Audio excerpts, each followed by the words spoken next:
Hi friends, आज के हमारे टॉपिक है ब्लीचिंग पाउडर और ये ली गई है क्लास 10th की केमिस्ट्री से एंड चैप्टर का नाम है acid basis and salt. Friend, ये बहुत इंपॉर्टेंट टॉपिक है जिसे हम ब्लीचिंग पाउडर कहते हैं। डेली लाइफ में हमारे इसका इस्तेमाल भी काफ़ी ज़्यादा है और ब्लीचिंग पाउडर का खास करके इस्तेमाल हमारी पेपर इंडस्ट्री में या हमारी टेक्सटाइल इंडस्ट्री में बहुत ज़्यादा होता है। तो फ्रेंड्स, चलिए इसके विषय में हम जानते हैं और इससे रिलेटेड कुछ क्वेश्चंस को करने की कोशिश करते हैं। सबसे पहले फ्रेंड्स, ब्लीचिंग पाउडर का केमिकल नेम होता है कैल्शियम ऑक्सीक्लोराइड, कैल्शियम ऑक्सीक्लोराइड, और जो इसका फॉर्मूला है वो है CaOCl2। तो फ्रेंड, ये CaOCl2 प्रोड्यूस करने के लिए इस रिएक्शन की तरफ आप देखिए। फ्रेंड, जब कैल्शियम हाइड्रोक्साइड जब क्लोरीन गैस के कैल्शियम हाइड्रोक्साइड के ऊपर से, इसको हम लोग सिलेक्ट लाइन कहते हैं,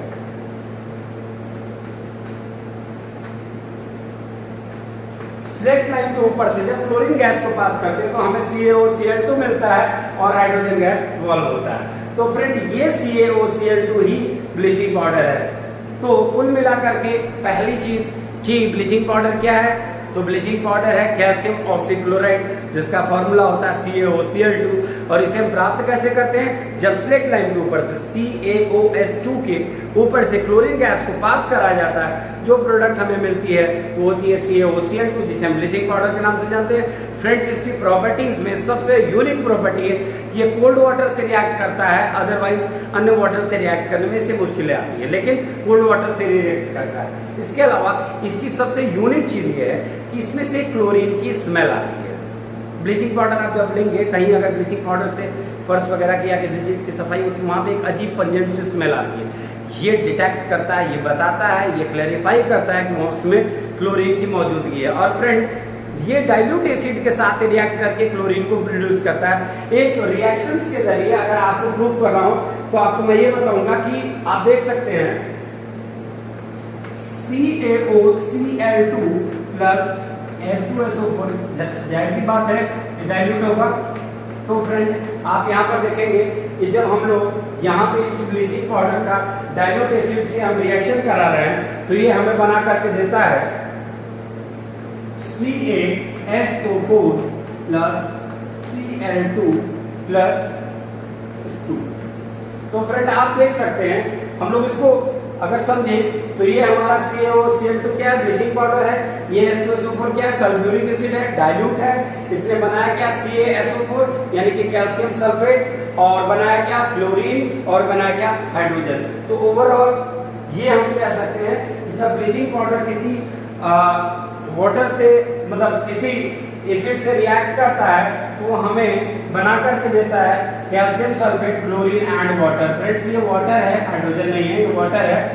और तो तीन बातें आपको सामने समझ में आ गई कि प्रॉपर्टीज ऑफ ब्लीचिंग पाउडर अगर आपसे पूछता है तो आप फॉर्मूला याद कर लो, CaOCl2 कैसे बना, सिलेक्ट लाइन पर से क्लोरीन पास की तब बना। अब इसकी प्रॉपर्टी क्या है, तो पहला, strong smell of chlorine comes from it, बहुत उसमें से बहुत स्ट्रॉन्ग स्मेल आती है। इसके अलावा ये कोल्ड वाटर से रिएक्ट करता है। इसके अलावा ये डाइल्यूट एसिड से रिएक्ट करके क्लोरीन को प्रोड्यूस करता है। फ्रेंड्स, इससे रिलेटेड और भी पूछा जा सकता है कि जैसे यूजेस ऑफ ब्लीचिंग पाउडर क्या है, तो आप बोल सकते हैं कि इसका कॉटन और लिनन टेक्सटाइल इंडस्ट्री में इसका जबरदस्त यूज होता है। आप कह सकते हो फ्रेंड्स, अगर आपसे कोई पूछे कि जैसे इसके यूजेस बताओ, तो आप बोलोगे कि इसका cotton and linen textile industry, cotton मतलब सूती, ये जो कॉटन इंडस्ट्री होती है, और लिनन ये जो कपड़ों की इंडस्ट्री होती है, उसमें इसका एक जबरदस्त रोल है। क्या रोल है, ये वुड पल्प जो होते हैं उसकी ब्लीचिंग में ये हेल्प करता है, मतलब वुड पल्प को ये ब्लीच करने में हेल्प करता है। इसके अलावा लॉन्ड्रीज में, फ्रेंड्स, जब हम लॉन्ड्रीज में कपड़ा देते हैं धुलने के लिए, लॉन्ड्री क्या होती है, बेसिकली एक ऐसी जगह जहाँ कपड़ा धुला जाता है अच्छे से और उसको प्रेस वगैरह किया जाता है। तो लॉन्ड्रीज में भी इसका इस्तेमाल होता है। तक अभी बहुत सारी चीज़ों में, जैसे कई बार ऐसा होता है कि कपड़े पे कुछ गिर गया, कुछ दाग लग गई, तो ब्लीचिंग पाउडर का इस्तेमाल लॉन्ड्रीज में भी इसका इस्तेमाल किया जाता है। इसके अलावा फ्रेंड्स, आपसे पूछा जा सकता है और क्या इसका इस्तेमाल होता है, तो आप बोल देंगे कि क्लोरोफॉर्म के प्रोडक्शन में CHCl3, इसे हम कहते हैं क्लोरोफॉर्म। बताने की जरूरत नहीं है, क्लोरोफॉर्म लोग वो नहीं बड़े मियाँ छोटे मियाँ में दिखाता है ट्रेन में, वो सुंघा देते हैं और सब लोग चले जाते हैं। रुमाल रुमाल पे फिल्मों में दिखाता है, सुंघा दिए बेहोश हो गए। तो क्लोरोफॉर्म के प्रोडक्शन में भी इस ब्लीचिंग पाउडर की मदद ली जाती है, यानी कि bleaching powder is used for the manufacture of chloroform. इसके अलावा फ्रेंड्स और आपसे पूछा जा सकता है और इसका क्या यूज है, तो आप बोलोगे वुल जो होता है, वुल ऊन को आपने देखा होगा कि उसमें सिकुड़न नहीं आती है। जनरली अच्छे ऊन की क्वालिटी जो होती है उसमें सिकुड़न नहीं आती है, अनश्रिंकेबल होता है, श्रिंक नहीं करता है, सिकुड़ता नहीं। तो ब्लीचिंग पाउडर का इस्तेमाल वुल इंडस्ट्री में भी किया जाता है ताकि उस वुल को हम लोग अनश्रिंकेबल बना सके। इसके अलावा इसका इस्तेमाल जो होता है फ्रेंड्स ऑक्सीडाइजिंग एजेंट के तौर पे तमाम केमिकल इंडस्ट्रीज में किया जाता है। ऑक्सीडाइजिंग एजेंट का मतलब पता ही होगा, जो ऑक्सीजन को बढ़ाता है, ऑक्सीडाइज करता है किसी चीज को। तो केमिकल इंडस्ट्री में ऑक्सीडेशन एजेंट के रूप में ब्लीचिंग पाउडर का एक बहुत जबरदस्त इस्तेमाल है फ्रेंड्स। इसके अलावा आपसे और पूछ सकता है कि और इसका क्या इस्तेमाल है, तो आप ये भी बोल सकते हो कि ब्लीचिंग पाउडर का इस्तेमाल जो होता है वो वाटर के प्योरिफिकेशन में या डिसइंफेक्टेशन, जो हम लोग कहते हैं डिसइंफेक्ट करते हैं वाटर को, यानी कि ये पानी के डिसइंफेक्शन में भी वर्क किया जाता है। अर्थात पानी में मौजूद गंदगी को और बैक्टीरिया वगैरह को किल करके उसको साफ सुथरा करने के इस्तेमाल में आता है। छोटा सा टॉपिक था ब्लीचिंग पाउडर। ब्लीचिंग पाउडर क्या है? Chemically it is known as calcium oxychloride. Calcium oxychloride को ही हम ब्लीचिंग पाउडर कहते हैं। The formula is CaOCl2। Friends, इसको बनाने के लिए हम लोग स्लेट लाइन के ऊपर में से क्लोरीन गैस को पास कराते हैं तो हमें कैल्शियम ऑक्सीक्लोराइड प्राप्त होता है। ब्लीचिंग पाउडर की मेन प्रॉपर्टीज में से सबसे बड़ी प्रॉपर्टीज है कि ये ठंडे पानी से रिएक्ट करता है, डाइल्यूट एसिड्स के साथ रिएक्ट करके ये क्लोरीन को प्रोड्यूस करता है और इसमें से क्लोरीन गैस की स्मेल आती है। फ्रेंड्स, इस बात को याद रखें, क्लोरीन गैस से स्मेल आएगा, क्लोरीन गैस वाला मतलब इसमें स्मेल आएगा ही आएगा। ये डाइल्यूट एसिड के साथ रिएक्ट करके क्लोरीन बनाएगा ही बनाएगा और इसके अलावा ये कोल्ड वाटर से रिएक्ट करेगा। यूजेस की बात करें तो हमने बताया कि ये कॉटन लिनन इंडस्ट्री में इसका जबरदस्त इस्तेमाल है, लॉन्ड्रीज में इसका जबरदस्त इस्तेमाल है, वाटर डिसइंफेक्शन में इसका जबरदस्त इस्तेमाल है, वुलन कपड़ों को अनश्रिंकेबल बनाने में इसका जबरदस्त इस्तेमाल है, केमिकल इंडस्ट्रीज में ऑक्सीडाइजिंग एजेंट के तौर पे वर्क कराने में इसका जबरदस्त इस्तेमाल है। फ्रेंड्स, इस टॉपिक से रिलेटेड हम लोग क्वेश्चन आगे कंटिन्यू करेंगे और फ्रेंड अब हम लोग अगली टॉपिक की तरफ बढ़ते हैं। हाय फ्रेंड्स, अब हम लोग शुरू करते हैं प्लास्टर ऑफ पेरिस की बात करते हैं। प्लास्टर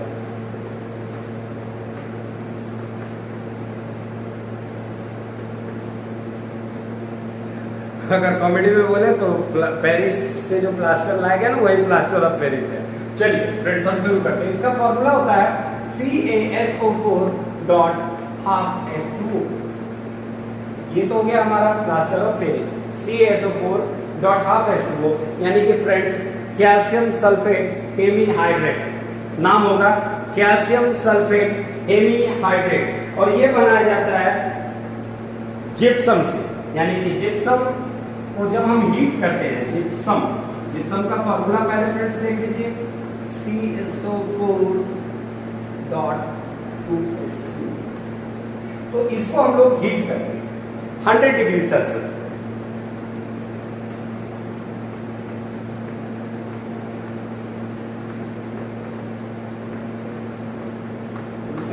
केल्विन बोल दीजिए या 100 डिग्री सेल्सियस बोल दीजिए। अब जब हम फ्रेंड्स इस CaSO4.2H2O यानी कि जिप्सम को हीट करते हैं तो ये हमें देता है, क्या होता है ना कि इसमें से ये जो 2H2O आप देख रहे हैं ना, तो ये इसमें से वाटर के मॉलिक्यूल्स कम पड़ जाते हैं बाय हीटिंग। जाहिर सी बात है कि वाटर अगर इसमें कंटेंट है तो हीट करेंगे तो वाटर वेपराइज हो रहा है, निकल रहा है उसमें से। तो नया फॉर्मूला हमारे सामने समझ में आएगा जो वो ये है CaSO4.12H2O प्लस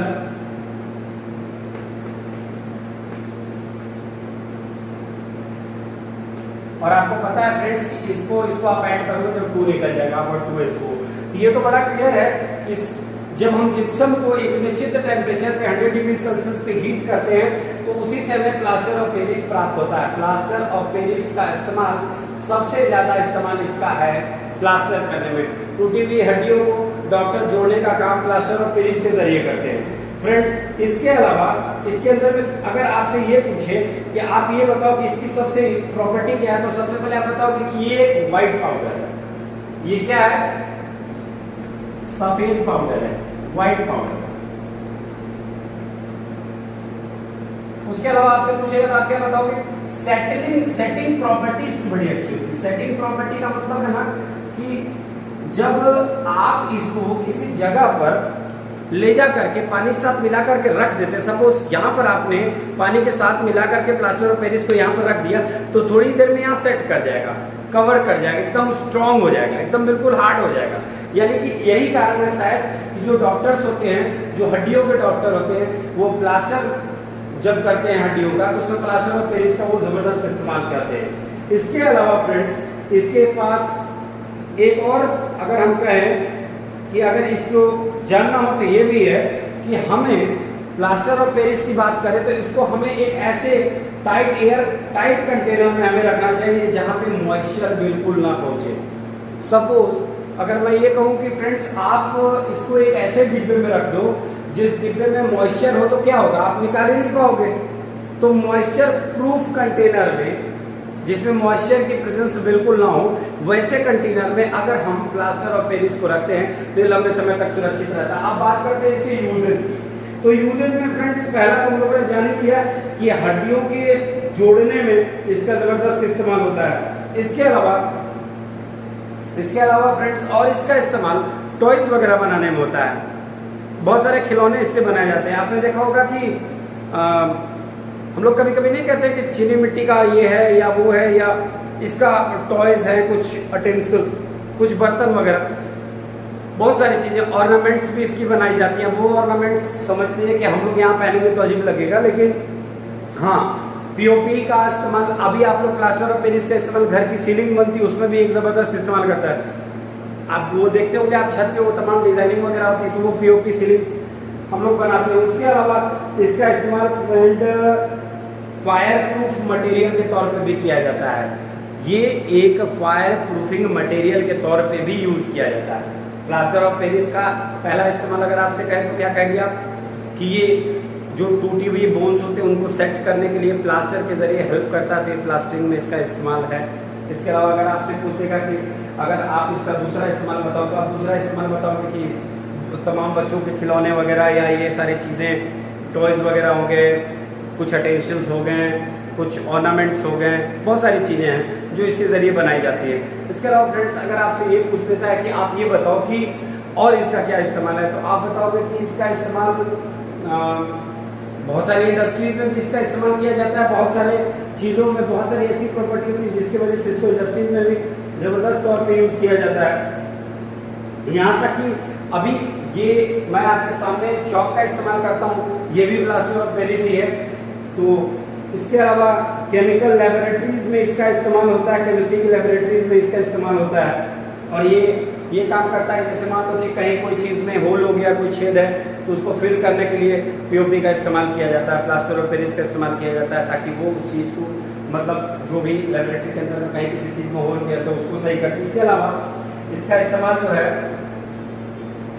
घर की एक बढ़िया सीलिंग और बिल्डिंग की बढ़िया सीलिंग्स वगैरह बनाने में इसका इस्तेमाल किया जाता है। फ्रेंड्स इससे रिलेटेड जैसे अगर हम क्वेश्चंस की बात करें तो हमसे ये पूछा जा सकता है कि पहले पूछ सकता है कि what is the chemical formula of plaster of Paris. पहले ही क्वेश्चन शुरू होगा, आप बोलोगे प्लास्टर ऑफ पेरिस का फार्मूला होता है CaSO4.1/2H2O। What is this? Calcium sulphate hemihydrate is the chemical name of plaster of Paris. Calcium sulphate hemihydrate ही रासायनिक नाम होता है प्लास्टर ऑफ पेरिस का। इसके अलावा ये बनाया कैसे जाता है? तो जिप्सम की मदद से। यहाँ पे आप देख रहे हैं ये जिप्सम है, और इसी जिप्सम को जब 100 डिग्री सेल्सियस के टेम्परेचर पे हम हीट करते हैं तो इसमें से वाटर कंटेंट कुछ बाहर निकल जाता है, और जो शेष बचता है वो बचता है CaSO4.12H2O। और उधर आप देख सकते हैं कि अन्य वाटर मॉलिक्यूल्स निकल जाते हैं। इसकी यूजेस की बात हमने कर ली, इसके प्रॉपर्टीज की बात कर ली।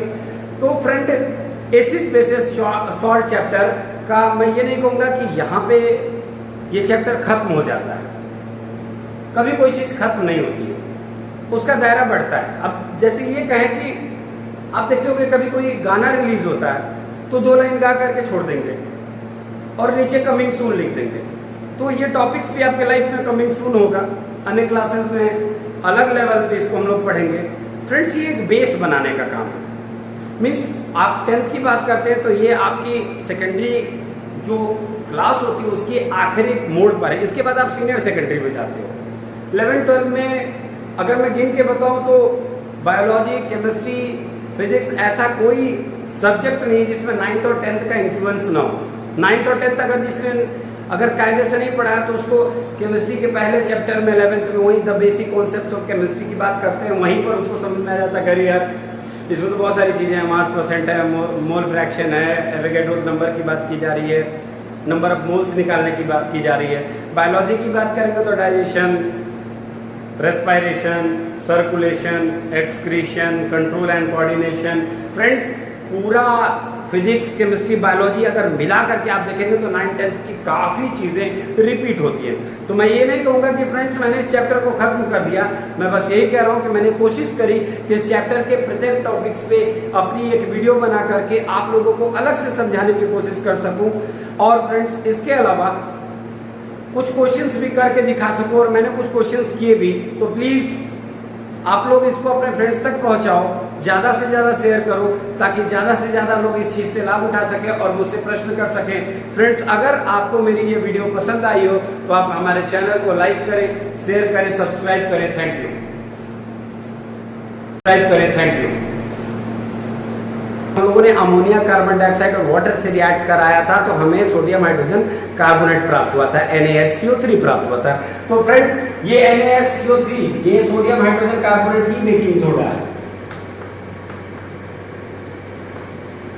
यानी कि फ्रेंड्स आप ये जान सकते हैं कि वॉशिंग सोडा और बेकिंग सोडा, जब आप वॉशिंग सोडा को अच्छे से पढ़ते हैं तो उसकी जो रिएक्शंस है, उसकी पहली जो रिएक्शंस थी जहां पर हमने ब्राइन से ये NaSCO3 और NH4Cl प्राप्त किया था, इसी को हमने फर्दर हीट किया था तो हमें Na2CO3 प्राप्त हुआ था, हमने ऑब्टेन किया था।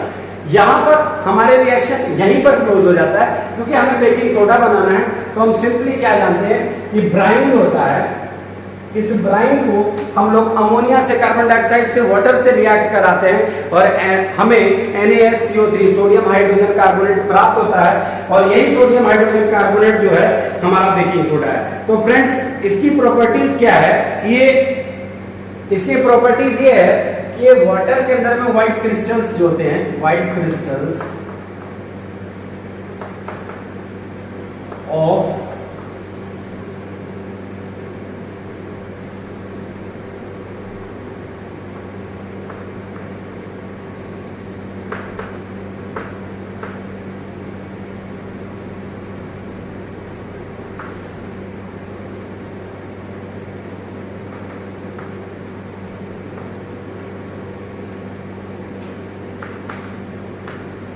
यानी कि ये वाटर में सॉल्युबल है। White crystals of sodium carbonate, white crystals of sodium carbonate are sparingly soluble in water. Sparingly मतलब स्प्रिंग मतलब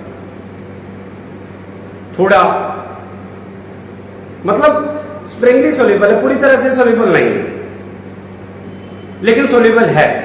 तो व्हाइट क्रिस्टल्स की बात की गई, सफेद कलर का होता है बेकिंग सोडा। बेकिंग सोडा का इस्तेमाल फ्रेंड्स आपने कई बार ऐसा भी देखा होगा कि हमारे घर में जब नॉनवेज बनता है या फिर कुछ चना या मटर या फिर ये छोले वगैरह जब बनाया जाता है तो हम लोग बेकिंग सोडा का इस्तेमाल करते हैं ताकि वो उसको गलाने में, उसको बनाने में हमें मदद मिल सके। क्योंकि वो काफ़ी हार्ड होता है तो उसको सॉफ्ट करने के लिए हम लोग बेकिंग सोडा का इस्तेमाल करते हैं। बेकरीज में भी इसका इस्तेमाल बहुत ज़बरदस्त तरीके से होता है, चाहे आप पिज्ज़ा की बात करें या फिर आप बर्गर की बात करें या ब्रेड्स की बात करें या बिस्किट की बात करें, घर में बनने वाले मालपुआ की बात करें और बहुत सारे खाने पीने की ऐसी चीज़ें हैं, नाम ही है बेकिंग सोडा। तो खाने पीने की ऑलमोस्ट बहुत सारी चीज़ों में इसका इस्तेमाल किया जाता है। इसका इस्तेमाल फ्रेंड्स इसलिए भी किया जाता है ताकि उसको हम थोड़ा सा पफी बना सके, क्योंकि ये कार्बन डाइऑक्साइड को प्रोड्यूस करता है तो थोड़ा सा ये पफी बना सके। आप फर्दर इसको हम लोग ये कहते हैं। इसके अलावा हम लोग इसका इस्तेमाल और कहाँ करते हैं, तो इसका इस्तेमाल हम लोगों का होता है, सबसे महत्वपूर्ण इसका इस्तेमाल होता है हमारे जीवन में कि जब हम बात करते हैं एसिडिटी की, तो आप लोगों ने सुना होगा मिल्क ऑफ मैग्नीशिया की बात हम लोग कर रहे थे। हम लोग इसको वहां पे वो मिल्क ऑफ मैग्नीशिया एक एंटासिड की तरह वर्क कर रहा था। तो यहाँ पे बेकिंग सोडा भी एंटासिड के रूप में वर्क किया जाता है, इसका इस्तेमाल लिया जाता है। इस बेकिंग सोडा को लेने से एसिडिटी को हमारी बॉडी में रेगुलेट किया जा सकता है। इसके अलावा बेकिंग इंडस्ट्री में इसका बहुत जबरदस्त इस्तेमाल है और इसका इस्तेमाल फायर एक्सटिंग्विशर्स में भी है। तो पहला आप बोल सकते हो, in the production of antacids to remove acidity.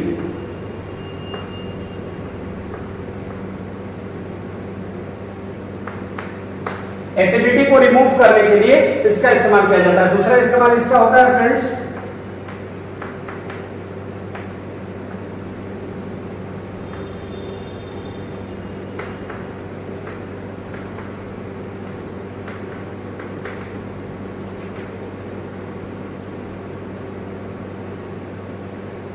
Bakery products. Bakery products हैं, चाहे वो ब्रेड की बात करें, केक की बात करें, पेस्ट्री की बात करें, पिज्जा की बात करें, ये सारे बेकरी प्रोडक्ट्स हैं। तो बेकरी प्रोडक्ट्स में भी इसका इस्तेमाल किया जाता है। इसके अलावा इसका एक महत्वपूर्ण इस्तेमाल जो है इन फायर एक्सटिंग्विशर्स।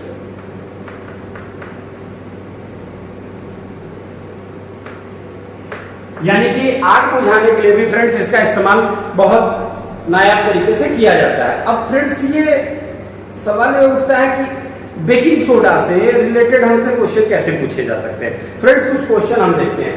जैसे हमसे ये पूछा जा सकता है कि अगर सिर्फ बेकिंग सोडा का इस्तेमाल केक बनाने के लिए किया जाता तो क्या हो सकता था। तो हम कहेंगे अगर सिर्फ बेकिंग सोडा का इस्तेमाल ब्रेड या केक बनाने के लिए करते तो वो बीटर टेस्ट का होता, वो कड़वाहट होता। क्यों होता? क्योंकि एक बेस है, तो बेस है तो base are bitter in taste. तो केवल ये भी आपसे क्वेश्चन पूछा जा सकता है कि क्यों सिर्फ बेकिंग सोडा से ही हम लोग ब्रेड वगैरह या कोई भी ऐसा बेकरी प्रोडक्ट क्यों नहीं बना सकते। तो हमारा जवाब होगा क्योंकि वो उसमें एक कड़वाहट आएगी। फ्रेंड्स इसके अलावा कुछ क्वेश्चन हमसे ये पूछे जा सकते हैं कि फायर एक्सटिंग्विशर्स में ये इसका किस तरह से इस्तेमाल करता है। तो हम लोग बोलेंगे कि ये क्या होता है कि इसमें जो है जब हम लोग सोडियम हाइड्रोजन कार्बोनेट का जो सोल्यूशन होता है, इस सोडियम हाइड्रोजन कार्बोनेट का जो सोल्यूशन होता है इसको प्रेशर से हम लोग जब दबाते हैं, आप लोगों ने फर्दर देखा होगा फ्रेंड्स कि इसको वो क्या करता है कि जब ये प्रेशर क्रिएट करता है तो कार्बन डाइऑक्साइड उसमें बहुत ज्यादा मात्रा में निकलती है और वो क्या होता है कि एक ब्लैंकेट की तरह काम करता है, एक कंबल की तरह काम करता है। जिस ऑब्जेक्ट पे आग लगी होती है उसके ऊपर में एक लेयर बना देता है और आपको पता है कि कार्बन डाइऑक्साइड की प्रेजेंस जहां पर होगी वहां पर चीजों के जलने का खतरा बिल्कुल ना के बराबर और कम होता है। यानी कुल मिलाकर के ये कहें कि CO2 आग बुझाने के लिए हेल्प करता है। फ्रेंड्स इसके अलावा आपसे ये भी पूछा जा सकता है कि ये जो जब फायर एक्सटिंग्विशर से इसका बनाया जाता है तो उसमें कार्बन डाइऑक्साइड का क्या रोल है। तो आप कहेंगे कि जब वो जो CO2 का लेयर एक ब्लैंकेट की तरह जब बन जाता है तो क्या करता है कि उस ऑब्जेक्ट का एयर से कांटेक्ट तोड़ देता है। तो एयर और इसके बीच में जब एयर रहेगी तो आग लगा रहेगा, वो भड़कता रहेगा। लेकिन जब ये ब्लैंकेट की तरह सोडियम हाइड्रोजन कार्बोनेट की बात जब हम कर रहे हैं, एक्सटिंग्विशर्स की बात कर रहे हैं, तो जो CO2 इसने रिलीज किया वो CO2 एक प्रोटेक्टिव लेयर की तरह वर्क करेगा जो कि उस चीज को फर्दर कंबशन में हेल्प नहीं करेगा, जलने नहीं देगा। फ्रेंड्स और इसके अलावा आपसे ये भी पूछा जा सकता है कि